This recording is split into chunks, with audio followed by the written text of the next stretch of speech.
原來喺唔同國家裏邊嘅咖啡文化咧，都係唔同嘅。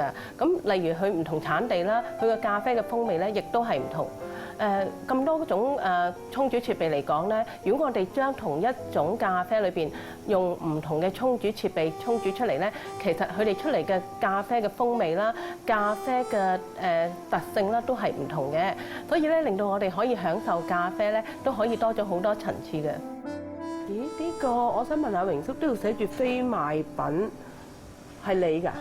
哦，呢個係啊，呢個咧就其實我同一個咖啡公司打工嘅時候，嗰陣時都係叫業務顧問啦嚇嘅時候咧，我臨走時候佢送俾我嘅禮物。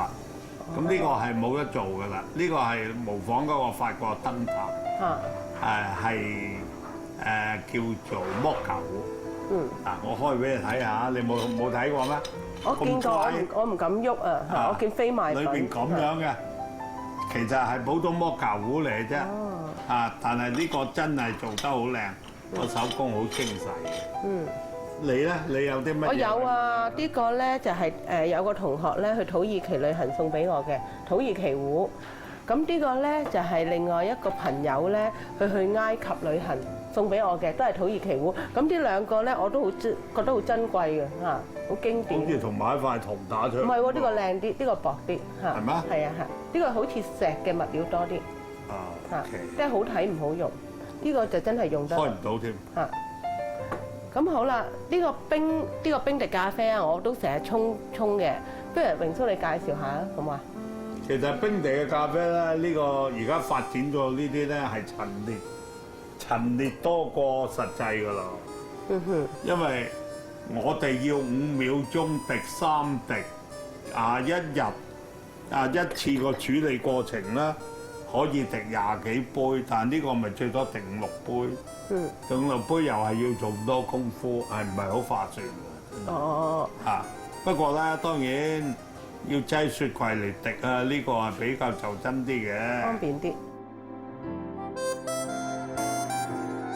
咁呢個咧呢個就係我哋飲牙買加藍山啦，或者係日本嘅炭燒咖啡最中意用呢個沖煮方法嘅，就係 siphon 啊。咁呢個咧就係1人份啊，好經典嘅。但係呢個1人份咧，我唔會做嘅，因為我覺得佢太細啦，我嚟裝飾嘅啫，我專登買嚟。即係好似我講嗰個冰。咁呢個咧，我通常會用呢個 size 嘅3人份。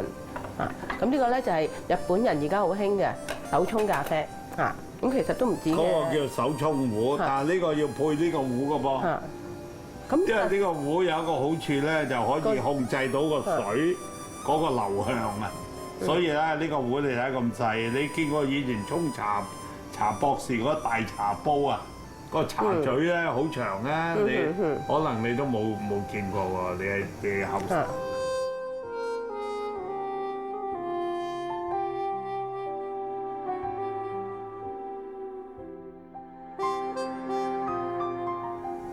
咦，榮叔啊，呢個杯咧咁得意咧，你話放咩咖啡最適合啊啦？放啲情侶咖啡咯。係咩？因為心心相印啊嘛，兩個心。其實呢啲係堅密嘅嘢嚟嘅。個杯咧係增加佢嗰個 selling point。但係佢裝佢咖啡咧都係我哋要求嘅咖啡。咁而且佢有一個唔同嘅做法咧，係佢直身啊。如果講標準咧，就冇嗰啲咁標準嘅。呢個就標準。呢隻咖啡咧係標準啲嘅。第一圓啦、厚壁啦，同埋落去個邊咧有少弧度啊。咁你倒啲咖啡落去睇下，倒落去個邊嗰度，佢唔會卸開啲泡，倒落個邊呢度，倒落高啲，拉高啲，拉高啲，拉高啲。咁樣。係啦嗱，咁咪出嚟，佢個泡唔會散噶嘛。